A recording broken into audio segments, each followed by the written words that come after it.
बोला बोला बाळूमामांच्या नावानं चांग भलं मामा म्हण. खूप दिवसानंतर आपल्याला एक छानसा व्हिडिओ मी तुम्हाला घेऊन आलेला आहे. मामांची नवीन छानशी अशी कथा. तर व्हिडिओ तुम्ही कथा आहे ती शेवटपर्यंत ऐका आणि तुमच्या मित्रपरिवारामध्ये शेअर करा. प्रत्येक दिवसात प्रत्येक विचार करतात की जादूची छडी चालेल की माझं संपूर्ण आयुष्य बदलेल. यावर तुम्हाला काय वाटते नक्कीच कळवा. खरंच कोणी येईल का तुमचं आयुष्य बदलून टाकेल का? मित्रांनो, एक गोष्ट नेहमी लक्षात ठेवा. मूर्ख व्यक्तीच्या आयुष्यात नेहमीच समस्या येतात. यशस्वी समजूतदार लोकांच्या लिस्ट नेहमी त्या समस्या समाधान असतात, उत्तम असतात. मित्रांनो, नेहमी तुम्हाला हेच वाटतं की माझ्या आयुष्यात खूप संकट आहे, दुःख आहे, बाकी कोणाच्या वाट्याला हे नाही, माझ्याच वाट्याला नेहमी संकट दुःख का? हाच विचार तुम्ही मनामध्ये करता. अरे मित्रा, थोडं घराबाहेर निघून जा. त्या लोकांकडे बघ की ज्याच्याकडे स्वतःचं घर नाही. ते लोक रस्त्यावर झोपतात की त्यांच्याकडे पांघरायला सुद्धा नाही काही. ते लोक थंडीत कुडकुडत आहेत. अरे मित्रा, त्या लोकांचा विचार कर ज्याच्याकडे हात नाहीयेत, पाय नाहीयेत, डोळे नाहीयेत. ते शरीराने पूर्ण अपंग आहेत. भगवंताने तुला तर सर्व काही दिले तरी सुद्धा तू विचार करतोय की माझ्याच आयुष्यामध्ये दुःख का आहे? जीवनात सर्वांना बॉडी चांगली पाहिजे, पण जिमला जाण्यासाठी इच्छा नाही, कारण त्यात तुमच्या शरीराला कष्ट तर घ्यावेच लागतील ना. आणि तुम्हाला कष्ट करायला प्रॉब्लेम आहे. तुमचा प्रॉब्लेम काय माहीत आहे का? तुम्हाला आयुष्यात कुठल्याही प्रकारचे कष्ट करायचे नाही, शरीराला त्रास द्यायचा नाही, पण आयुष्यात मोठं व्हायचं आहे. हे कसं काय शक्य आहे? अरे मित्रा, जॉब सुद्धा करणे देऊ शकता का?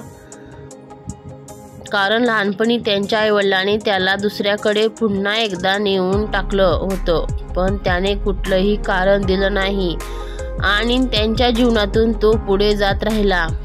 सर्व अपयशाने एक कारण देत बसला नाही, पण त्याने दुनियेतील सर्वात मोठी ॲपल कंपनी उभा केली आणि त्याच्यातच कंपनीतून त्याला बाहेर काढूनही टाकले.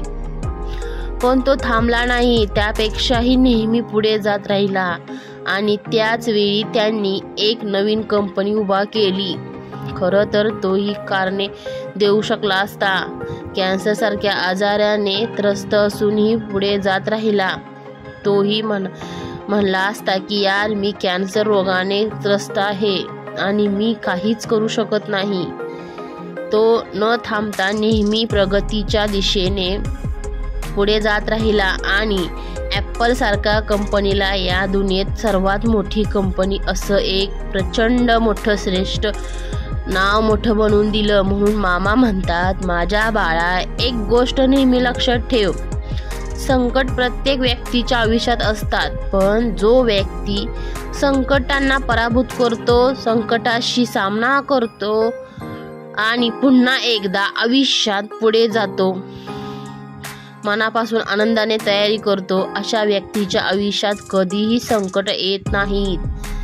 काही लोक असं कार्य करण्याऐवजी नुसतं कारण देत बसतात.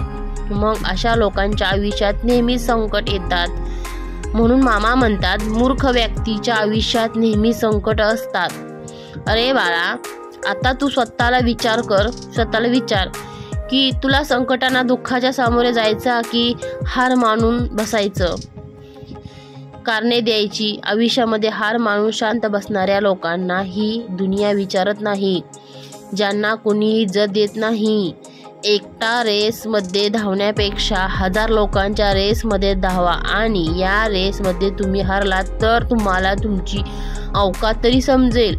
तुम्ही काय करू शकता, काय करू शकत नाही. सुरुवातीला तुम्ही घाबरून जाता की हे माझ्यानं शक्य होणार नाही, इतकी मोठी जबाबदारी माझ्याने तोलणार नाही, पेलणार नाही. तेव्हा तुम्ही हार मानून शांत बसू जातात.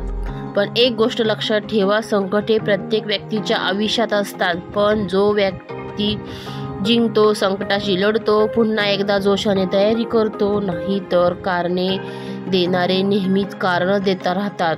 मग मित्रा, तू स्वतःला विचार की तुला संकटाशी लढून सामना करून पुन्हा एकदा जोशाने तयारी करा आणि हार मानू नका. शांत बसायचं आहे की आयुष्यात काहीच नाही करायचे हे आत्ता ठरव. मामा म्हणतात, तुला सुखाची अपेक्षा असेल तर दुःखही भोगावे लागेल. प्रश्न विचारायचे असतील तर उत्तरही द्यावे लागेल. भावनांना आणि वेदनांना हिशोब या जगामध्ये कधीच लावता येत नाही. जीवनात तुम्हाला यश हवे असेल तर संकटांनाही सामोरे जावेच लागेल. हळवं मन घेऊन या जगामध्ये फिरू नका, कारण त्याला ओरबडणारे हजारो भेटत असतात.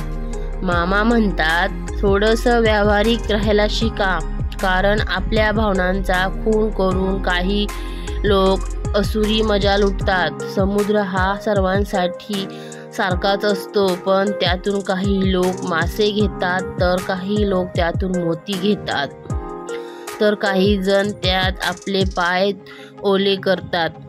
मामा म्हणतात, हे विश्व सर्वांसाठी सारखेच आहे, पण तुम्ही त्यातून काय घेता हे मात्र वेगवेगळं आहे. महत्त्वाचं आहे. जिथे सर्व आशा संपतात, नशीब साथ सोडते, सर्व रस्ते बंद होतात आणि सर्वत्रच अंधार दिसू लागतो, तेव्हा त्यावेळी मामांचा खेळ सुरू होतो. मामांचा दरबार सुरू होतो. मामांची अद्भुत लीला सुरू होते. म्हणून मामा नेहमी आपल्या भक्ताला सांगतात, माझ्या बाळा, तू भिवू नकोस, मी सदैव तुझ्या सावलीसारखं तुझ्या पाठीशी उभा आहे. तुमचा बाळूमामांच्या या शक्तीवर विश्वास असल्यास आत्ता हा व्हिडिओ आपल्या मित्रपरिवारामध्ये शेअर करा. आपल्या चॅनलवरती तुम्ही नवीन आला असेल तर नक्कीच चॅनलला सबस्क्राईब करा. छानसा व्हिडिओ शेवटपर्यंत नक्की ऐका. माझा पूर्णपणे तुझ्यावर विश्वास आहे. या भगवंत ठरवणार आहे असे मामा म्हणतात. स्वतःच्या कर्मावर आणि प्रामाणिकपणावर इतका विश्वास ठेवा की योग्य वेळ आल्यानंतर ना मी तुम्हाला इतकं काही देईन की मागायलाही काही उरणार नाही. पहाटे उठावे आणि बाळूमामांची मूर्ती डोळ्यासमोर आणून प्रार्थना करावी. हे परमेश्वरा, तुझे जिथे विस्मरण होते तिथे मला जागृत करीत जावे. मला आत्ता तुझ्याशिवाय कुणाचा आसरा असे म्हणू नये. मनपूर्वक नमस्कार करावा. मनुष्य कसाही असला तरीही त्याला भगवंताच्या स्मरणात समाधान खात्रीने मिळेल. जीवनात अडीअडचणी किती असू द्या, चिंता केल्यावर त्या आणखीन जास्त वाढतात. शांत राहिल्यावर त्या कमी होत जातात आणि संयम ठेवल्यावर त्या कायमच्या संपून जातात. आणि परमेश्वराचे आभार मानले तर त्या सर्व अडचणी आनंदात, सुखात बदलून जातात. मामा म्हणतात, जो इतरांना संपवण्याची तयारी करतो तो स्वतःला वाचवण्यात कमी पडतो, आणि जो दुसऱ्याला वाचवण्यात प्रामाणिक प्रयत्न करतो तो स्वतः कधीही संपत नाही.